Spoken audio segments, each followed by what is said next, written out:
this is going to be, this is homeopathy for you and your pets, and obviously with the time constraint that we've got, it's a rapid fire look at homeopathy for stress in COVID world, and a little bit of background for you, those of you who are not homeopaths, and a little bit of my little insights, I guess, for those of you who are.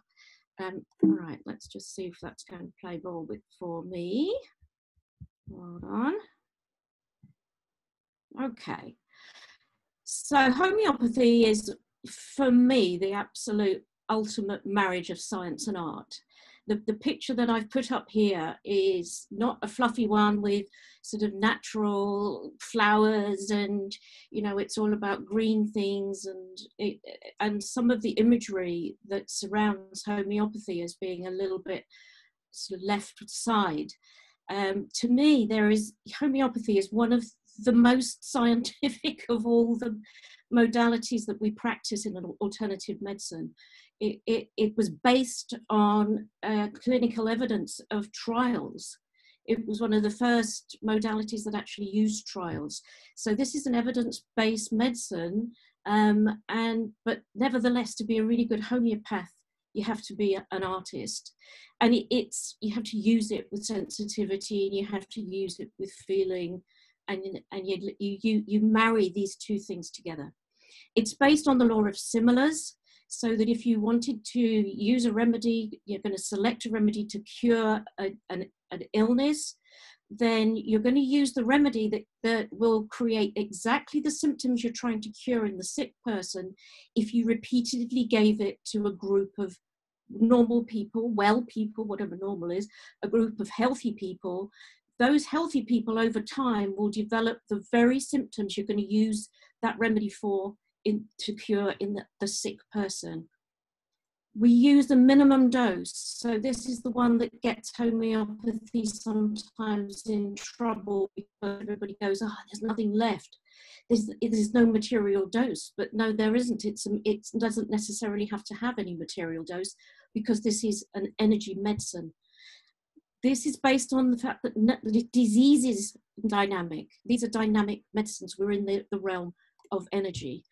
These are individualized medicines. So when people are looking for the remedy for, unfortunately, we have to be so careful with that, because the remedy for is the remedy for you.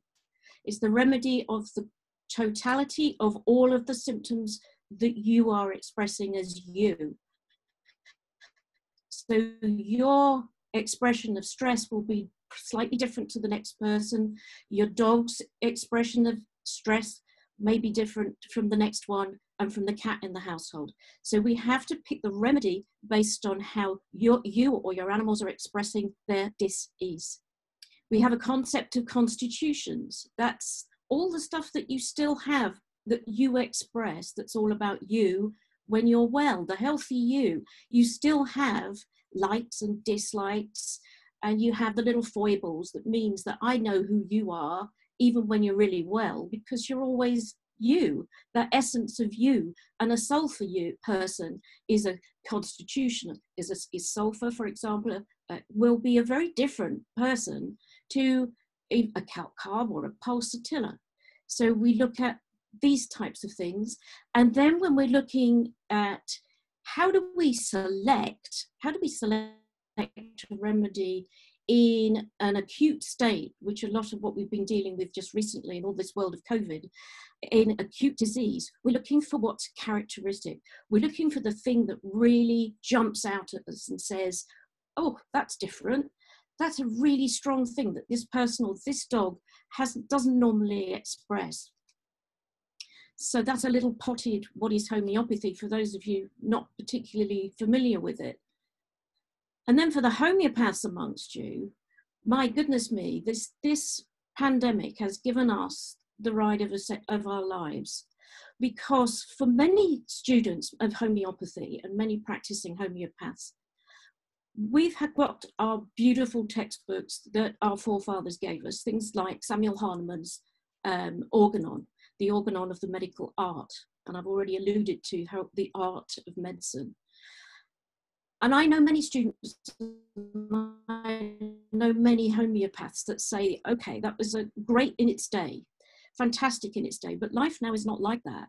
So we can learn lots of things from the Organon, but actually it's an outdated, outmoded book, just as chronic diseases is, just as the language in our Materia Medica is outdated, because we actually don't have all these extreme expressions of remedies, like the absolute terror that we're going to die of disease.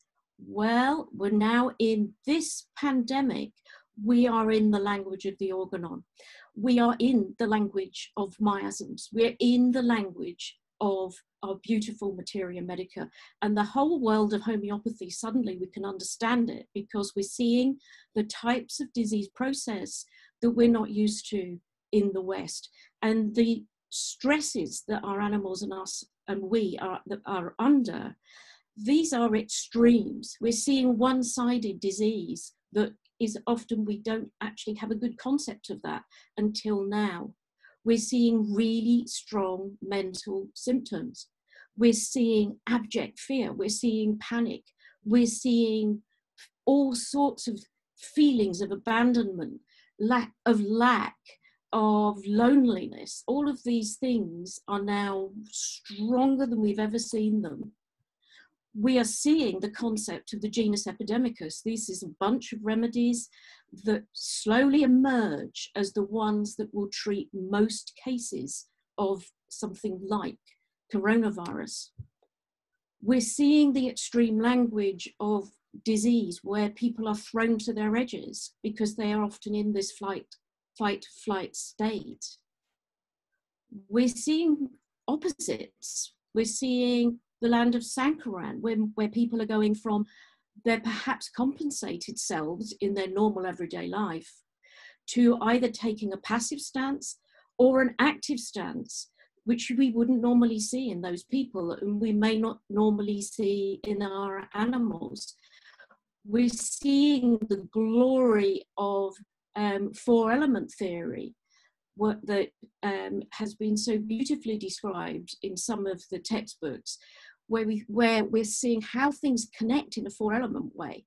The desire for control with the restlessness at midnight of arsenicum, the abject fear of disease and dying and poverty that is in that same realm as being awake at midnight and having agitation and restlessness and burning symptoms. Suddenly, because everybody is being thrown into extremes, we're seeing the languages of the teaching coming out. And miasms, miasmatic theory, many people, many homeopaths don't like miasmatic theory. They think and believe strongly that they can practice and do practice without any reference to miasms. And yet now what we're seeing so clearly are things like Hahnemann's descriptions of latent sora, with symptoms coming out of people as we are approaching this chronic phase of COVID-19. We are seeing little blips. We're seeing people throwing up symptoms that are from suppression because they're under extreme pressure. So, for example, in the last week, I've seen people expressing styes, people throwing up verrucas that they had when they were a child that have stayed dormant for most of their adult life. I've even sadly started to see a new crop of cancers because people have been under immense pressure. They have been suppressing their emotions, some of them. So we're seeing latent sora, we're seeing miasms speaking to us stronger than we've ever seen them before as homeopaths. So this is an extraordinary time to be studying or practicing homeopathy, because suddenly what we could struggle with in some ways when we were going back to the ancient teaching or the earlier teaching of 200 years ago, suddenly it's now vivid. It's exactly what we were reading in all of those textbooks all that time ago. As homeopaths, we've got two big differences in how we're having to treat things in this land at the moment, in this world at the moment. We've got the treating of the disease itself, treating COVID-19 or SARS-CoV-2 as we're officially supposed to call it now. And of course, we are treating as well the aftermath of people who've recovered from the disease. And homeopathically speaking, many of those symptoms that we're seeing, like the chronic fatigues, that many, many people are suffering, some of that is because of the drugs that they were exposed to. Some of that is because of the trauma they were exposed to, the lack of oxygen they were exposed to. But an awful lot of the post-recovery diseases that we are now seeing in our patients is because of miasmatic disease now coming up to the fore. And then, as we're talking about in your whole wonderful day that you've had today, is the treating the response to the situation, stress, failure to adapt, or the problems of adapting to this world we're living in that is so different to our normal world. And of course, that's different for every single one of us. This is one thing that this has really highlighted, this whole process that we've all been going through, is that no two people's experience is the same. No two dogs' experience of their owners is the same through this whole pandemic. No horses' experience is the same. Everybody is having a unique journey through this pandemic, and the stresses are enormous on everyone. And it means that we are seeing symptoms coming out of people, coming out of animals that are very strong, very clear, which means we can actually do enormous amounts of good with our homeopathy. Now, I've split things into animals and humans, but I don't want you to necessarily just go, oh, this remedy is for the dog, this remedy is for me, because honestly, every single remedy is just as likely to be used in you as it is in your cat, in your dog, in your mouse, in your horse. Homeopathy is about symptom expression. It's about the body speaking its dis-ease. So where I'm talking about animals, this is because of how people have expressed their dis-ease to me. And so this you might recognize in your animals. But if you just go sideways and start thinking about, well, how would that be in me? You will see that the remedies are the same, and actually the situations are the same. Now, of course, throughout this whole episode, suddenly everything has changed, and our animals have had us coming home, being at home, living in their kennel, and going, hang on a minute, this is my kennel, what are you doing in it 24/7? So we've had all sorts of interesting nuances that have come out of the animals. And some people have been so surprised at the responses. And these little quotes I'm going to give you this today are ones that I've actually had. So this is one where one client of mine was so upset because what she thought her cat was going to be delighted she was home, and the cat was mortified. It's like, you're not supposed to be here. And what she said was, my cat now won't come into the house. She seems really cross with me about being in her space. So the cat is sitting outside in the hedge and is just desperate for the owner to go to bed at night. And this is all classic. These are really potted because of the time we've got. But this is a cat that's gone into a typical nature muriatic state. They're kind of forsaken. They're angry. It's like, why are you in my place? This isn't my normal rhythm. I don't want you around. So we have to look at and listen to, what is this? These animals, what are they doing? What is their response? This is another one. He just lays in his bed or against the wall, staring at me. And that owner went on to describe the fact that the dog had suddenly become completely passive.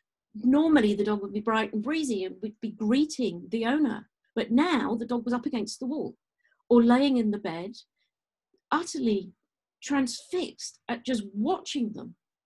And of course, what's happening all the time is dogs and cats are trying to read what on earth is going on in our emotional state.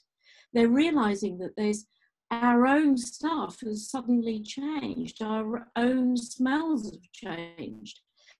Our way of dealing with normal day-to-day life, our rhythm of when they walk, when they don't walk, has changed. So this is classic of a Gelsemium state animal.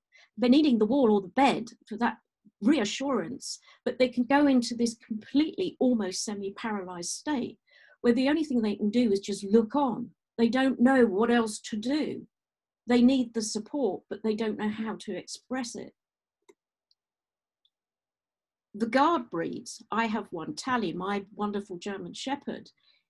He's classic of this. This isn't him, but it could be. My dog is now so reactive and barks at everything in sight. The guard breeds suddenly have got all this responsibility. They realize that human beings don't want to be near other human beings. So they're going into hyperdrive and going, I'll help you with this. I'll help make sure that nobody comes near you. Tally's done that for me. Now, if anyone comes within 5 foot of me, he's on guard. It's like, are you sure you want them in your space? He's already read that there's a 2-meter rule in the UK. So we've got these dogs now on hyper alert, and some of them have become exceptionally territorial and very, very highly reactive. And one remedy, and it's only one, and there are many, many remedies that this might be, that this animal might need to help them to just adapt and feel a little bit more balanced within the situation, would be a classic lachesis. We have, she's so loving now that I'm home all the time. It's great as she's with me 24/7. She's glued to my side. This is a classic little pulsatilla dog. And of course, that's all well and good. But as we move out of lockdown, and then we now then go back to our normal lives, or we start going back to the shops, we start going back to work, that little pulsatilla who has had you and has been glued to that person, maybe for 12, 13 weeks, is going to be so unbelievably stressed when that suddenly stops. Just as stressed as they were when their normally compensated world got blown apart when you arrived and were there 24/7. So we have to be very sensitive to our needy types, because it's going to be just as hard for them when you go away again as when you arrived in their kennel all those weeks ago. He used to be great at night, and now he's pacing up and down, whining all night. This is classic expression of anxiety. And again, these animals of ours are having to be looking after us. I mean, that's half of their job that they take on, is they take on so much responsibility for us. And this is a classical arsenicum state. You know, that midnight to 2 a.m. aggravation time, that pacing, that whining, that can't get to sleep, don't know what to do. This might be you, it might be them, it might be all of you. And this is where the judicious use of these remedies can make, alongside all the other things you've been hearing about today, can be so phenomenal. Guess many of you will recognize the insomnia that is so common amongst this period of time that so many of us have been in. Even the ones of us who think that come out with things like that, actually I really cope with it. Even those people are still coming out with, but hey, I'm having nightmares, or I'm dreaming such a lot, or actually I'm waking 3, 4, 5 times in the night, and it's not my normal pattern. And this is a human quote. I can't sleep. I'm so restless. I know I'm going to die of this thing, or get sick, or get cancer, and then it's all over for me. I have to clean and tidy everything in sight. It's the only way I feel in control. This is such a common story. And this is this sense of opposites, that we're taught about in homeopathy. The need to, the person is almost split. They have to find the way to create the control, because on one side, they're so anxious. They're so anxious that their world is falling apart, that they're losing money, that they're losing their sense of self, their sense of well-being, that on the other side of it, the only way they can feel that they've got any control over their lives at all is to make everything tidy, neat, fastidious, clean, throwing things out, making every shelf look perfect, stacking all the books right, even straightening the glasses, straightening things on their desks. They need that. This is, again, the arsenicum album patient. And this particular pandemic, arsenicum has been a phenomenally successful remedy for many, many animals and people have needed it throughout this time. Here's another expression. I feel like I'm in control most of the time and get loads of work done. But as soon as I have a drink, I can explode. It's a rage I didn't even know was there. And that makes me feel totally hyper and really worried. And this is a classic nux vomica state. These are people who might have a headache. They might just be overwrought with the anxiety of it all and work themselves into the ground to try and compensate for their fear and anxiety that's growing because, again, they're feeling out of control. Here's another. I actually love being at home. I feel safe there. It's good. I can bake cakes for people. It makes me feel needed. But I'm now really scared that this is going to end. And I'm having nightmares about it. So this is a different feeling altogether. There's a compensation. The person is doing something. They're baking. They're making themselves useful. They're doing something in a worky kind of a way. But this is a classic calc carb. They love the safety of home. But actually, they're still full of fear. They're still frightened deep down. And actually, they can end up becoming very frightened of coming back out into the world when all this is over. So very, very quickly, because of time, treating yourself and your pets with homeopathy. If you're going to treat the disease itself or the recovery, I would seek the help of a homeopath because this can be quite complex. But if you or your pets have a really clear state with characteristic symptoms like fear of dying, like insomnia, like panic, all these types of strong things, you can try some appropriate remedies for yourself. The remedies can be obtained in pills, pilules, or liquid forms. You can use drops or sprays or even put the remedy in your animal's water because these remedies need to be absorbed through mucous membranes. So for most times, most part, you will absorb them and your animals will absorb them through the mucous membranes of the mouth. But for example, in extreme cases with other animals like cattle, you can either mist the face or you can even use them in other mucous membranes like the vulva or the rectal tissue. Potency, if it's for clear mental emotional states like fear of death, anxiety at night, insomnia, separation anxiety, you can use high potency safely. And by that, I mean something like a 1M. And as a rule of thumb, and this is just a simple rule, start with 3 doses over 24 hours and then reassess. Stop when the symptoms clearly change. So if the animal calms down, wait, don't give any more, just wait. If you calm down, wait, you don't need to keep giving. But if you take 6 doses, again, this is a little rule of thumb to help you to get started and nothing has changed, it's likely that you got the wrong remedy and you need to think again. So just a few suggestions to round it off.